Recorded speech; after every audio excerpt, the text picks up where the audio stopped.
बना के बांग्लादेश के 3 खिलाड़ी आउट हैं। बॉल चल रहा है, क्वेश्चन ऐस करता है और आउट कौन कर जाता है? 24 रन को आप 50 की तरफ 70-80 की तरफ कर, अगर इंडिया ने जितने रन बांग्लादेश ने, लाजमी नहीं है कि जो अच्छा कप्तान हो या अच्छा प्लेयर हो वो बुमराह से भी आउट हुए। सिराज तो बिल्कुल ऑफ कलर नजर।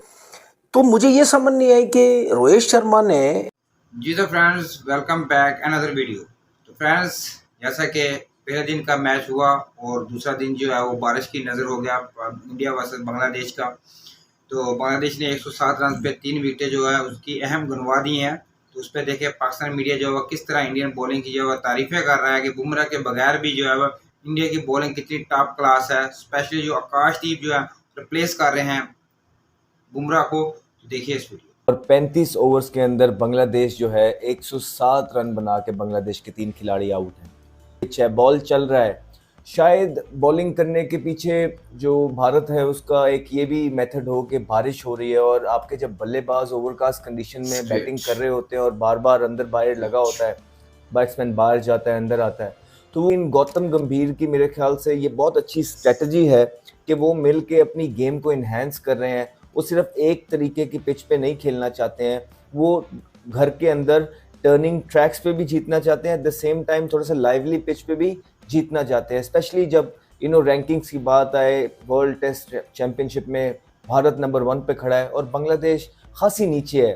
तो थोड़ा सा जब डिफरेंस बहुत ज़्यादा होता है आप किसी लिए है। लेकिन फिर अश्विन आए, देखिए जब अश्विन आए अर्ली नए बॉल के साथ तो उन्होंने बड़ा मसला डाल के रखा। पहले तो वो शादमान भी उनके जो 1 ओवर खेले हैं तो उस पर भी वो बाउंस मिला उनको। टर्न क्वेश्चन ऐस करता है और आउट कौन कर जाता है? आकाशदीप की बात करते हैं। पहले मैच के अंदर भी उन्होंने इतनी ज़्यादा बॉलिंग नहीं की, रोहित को इतनी ज़रूरत भी नहीं पड़ी पिछले मैच के लिए उनको अंदर जो है आकाशदीप की, लेकिन जितनी बॉलिंग की अच्छी बॉलिंग की, अच्छे एरिया से गली में उनका कैच हुआ, ज़बरदस्त कैच लिया जायसवाल ने। आज फिर पिछले मैच के अंदर भी उन्होंने एक ब्लाइंडर पकड़ा था, इस मैच के अंदर भी पहली इनिंग के अंदर ही पहली विकेट पे उन्होंने ज़बरदस्त कैच पकड़ा है जो रिव्यू भी हुआ, थर्ड अंपायर के पास गया और क्लोज कैच था, ज़बरदस्त कैच पकड़ा है।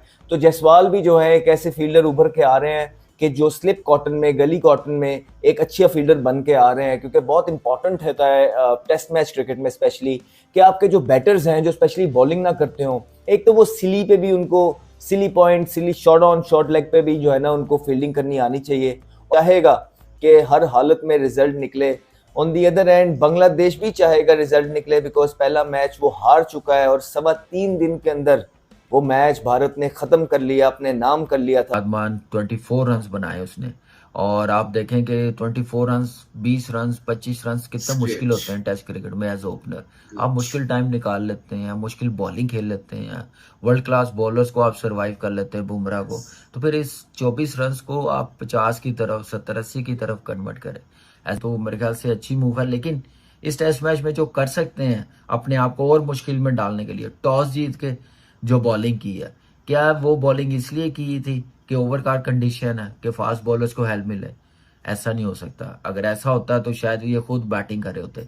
पहले टेस्ट मैच में की है ना बैटिंग, अब ये चाह रहे हैं कि हम 4th इनिंग्स में आए, जितना भी टारगेट मिले वहां तक अगर बांग्लादेश की टीम पहुंचे, अगर इंडिया ने जितने रन बांग्लादेश ने बनाए हैं उसके करीब करीब बना लिए, उससे ऊपर बना लिए, तो थोड़ा सा टारगेट मिले तो उसके लिए अपने आप को यूज टू कर सके और बैट्समैनों को टफ कंडीशन में डालें।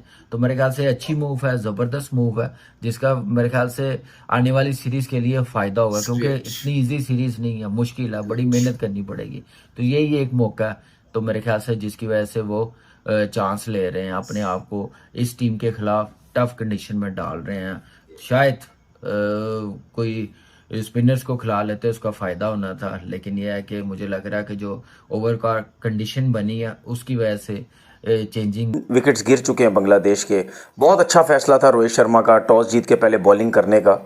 और जिस किस्म का वेदर था, आपको पता है कि बारिश हुई भी थी, विकेट ज़रा थोड़ा सा सॉफ्ट होता है, एयर में जो हवा है वो भी थोड़ी सी मतलब ठंडी ठंडी सी होती है, हवा भी थोड़ी चल रही होती है, जिसकी वजह से बॉल जो है वो स्विंग भी होता है। फिर पिच में थोड़ी सी नमी भी होती है जिसकी वजह से बॉल सीम भी होता है। उसका एडवांटेज बहुत अच्छा लिया उन्होंने टॉस जीत के। लेकिन कहीं ना कहीं मुझे ऐसा लगता है कि ये मेरी अपनी जो मैंने देखा, जो मुझे ऐसा लगा कि लाजमी नहीं है कि जो अच्छा कप्तान हो या अच्छा प्लेयर हो वो कभी कभी फैसले गलत ना करे, कर जाता है गलत। जो मुझे ऐसा लगता है जो आज रोहित शर्मा ने किया है, आपको याद होगा कि आकाशदीप ने पहले टेस्ट मैच में भी दोनों लेफ्ट हैंडेड को आउट किया था। हालांकि बुमराह से भी आउट नहीं, और मैं आई थिंक फर्स्ट इनिंग की बात कर रहा हूँ पहले टेस्ट मैच की, बुमराह से भी आउट हुए। सिराज तो बिल्कुल ऑफ कलर नज़र आ रहे हैं पहले टेस्ट मैच में भी और इस इनिंग में भी। लेकिन उसके बाद आकाशदीप आए, उन्होंने ऊपर से दोनों को आउट किया। आई थिंक उन्होंने जाकिर को भी आउट किया तो, और शादाब इस्लाम, इन दोनों को शायद आउट किया था उन्होंने। आज भी ऐसा ही हुआ कि आप 7 ओवर या 8 ओवर का एक स्पेल जाने देते हो कि यार इसने दोनों लेफ्ट हैंडेड आउट किए हैं, फिर उसके बाद शांटू भी आ गया है, फिर मोमिनुल हक जो है ये भी दोनों लेफ्ट हैंडेड है। तो उसकी कोशिश होती है वो जो round of wicket wide of the crease जाके जो विद इन स्टंप बॉल करता है, उससे बैट्समैन ये समझता है शायद बॉल अंदर आएगा, लेकिन वहाँ से अवे होता है उसका बॉल, तो अंदर भी आए तो वो बैट्समैन के लिए बड़ी मुश्किल हो जाती है। तो मुझे ये समझ नहीं आई कि रोहित शर्मा ने उनको हटा क्यों दिया। अच्छा, उनको हटाने के बाद आप ये देखें कि बुमराह से भी आउट नहीं हुए, नो डाउट बुमराह बहुत इकोनॉमी बहुत अच्छा उनका, लेकिन विकेट नहीं लिए। उसके बाद सिराज को भी उनके साथ लगा दिया, वो वैसी कोई 4 के नज़दीक उसकी इकोनॉमी चल रही है, उसका बॉल ना एक जगह पे गिर रहा है, ना स्विंग इतना हो रहा है, ना सीम हो रहा है, वो रन्स दे रहा है। तो क्या कहते हैं उसको, सर्जरी की बातें करते हैं। ये आपके जितने भी बोर्ड के लोग यहाँ पे बैठे हुए हैं जिनके हाथ में होता है एनओसी देनी है, किसको नहीं देनी, क्या करना है क्या नहीं करना, ये लोग मुझे खज्जल ख्वार करवा रहे हैं। कभी एनओसी देते हैं, कभी नहीं देते, और जब देते हैं और जब मैं कोई लीग खेलने चला जाता हूँ वहाँ फ़ोन आ जाता है कि जी वापस आ जाए, टूर्नामेंट डोमेस्टिक हो रहा है। कभी जाता हूँ, फिर कभी फ़ोन आ जाता है कि जी आप पाकिस्तान वापस आ जाएं, जी इंटरनेशनल मैचेस होने वाले हैं, आपने आके फिटनेस टेस्ट देना है। फिर कहता है कि जी मैं 30 घंटे की फ़्लाइट करके आया, ठीक है, उसके बाद आते ही मुझे कहते हैं कि जी फिटनेस टेस्ट देना है।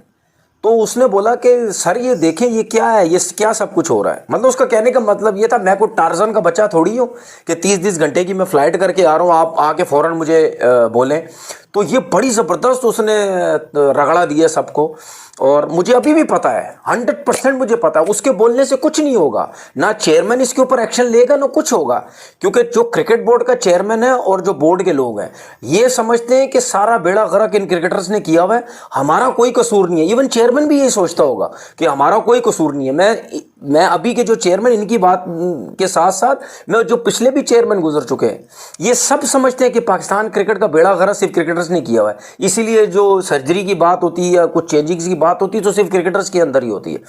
फ़खर जमान को मैं बड़ा ज़बरदस्त उसको वो करता हूँ कि यार कम से कम उसने उस मीटिंग में खड़े हो बैठ के उसने क्रिकेटर्स की बात की कि यार एनओसी में और चीज़ों में बड़े ड्रामेबाजी होती है, और ये सिर्फ फ़खर जमान नहीं, और भी हमारे कितने प्लेयर्स हैं उनके ऊपर जो है वो ये आपके एक्स क्रिकेटर्स के साथ। जी तो फ्रेंड्स, जिस तरह आपने वीडियो में देखा है कि आकाशदीप जो है वो एक क्वालिटी बॉलर है, लेकिन वो न्यू बॉल के साथ ही जो है वो विकेट लेने में कामयाब हो रहा है। अभी तक भी जितने भी उसने टेस्ट मैचेस खेले हैं तो उसके 17-18 जो विकेटें हैं उसने न्यू बॉल के साथ ही ली है, और सेकंड न्यू बॉल के साथ जो वो स्पेल करने के लिए आता है तो उसमें वो विकेट लेने में कामयाब नहीं हो पा रहा है। तो ये उसकी एक समझे कि एक कहीं ना कहीं पे खामी है जिसको उसे दूर करना चाहिए। तो इसके बाद जो है वो बुमराह के पाए का बॉलर तो नहीं, लेकिन बुमराह के करीब करीब जो है वो बॉलर बन सकता है। बुमराह तो एक next generation like next level का बॉलर है, उस जैसा बॉलर तो पूरे वर्ल्ड में नहीं है। तो बुमराह जैसी क्लास तो आई थिंक किसी भी बॉलर में होना अगले 20-25 सालों में मुश्किल ही नज़र आ रहा है। बुमराह के पास जो एक सलाहियत है वो एक डिफरेंस किस्म की है। तो उम्मीद है कि आकाशदीप भी जो है वो उसी तरह की बॉलिंग जो है वो करने के लिए कामयाब होंगे, और इंडिया को एक अच्छा फास्ट बॉलर जो है वो टीम में जो है उनके आ जाएगा। तो मोहम्मद सिराज जो है वो आजकल थोड़े ऑफ कलर नज़र आ रहे हैं, उनके साथ इकॉनमी में भी थोड़ी ज़्यादा है उनकी, तो उम्मीद है कि वो भी एक अच्छा कमबैक करेंगे। वो एक हार्ड वर्किंग बॉलर हैं। तो जिस तरह अगर बात की जाए कि अभी टेस्ट मैच के 3 दिन बाकी हैं, तो उम्मीद करते हैं कि अगर ये 3 दिन मैच हो जाता है तो इसका नतीजा जो है वो निकलना जो है वो काफ़ी हद तक मुमकिन है।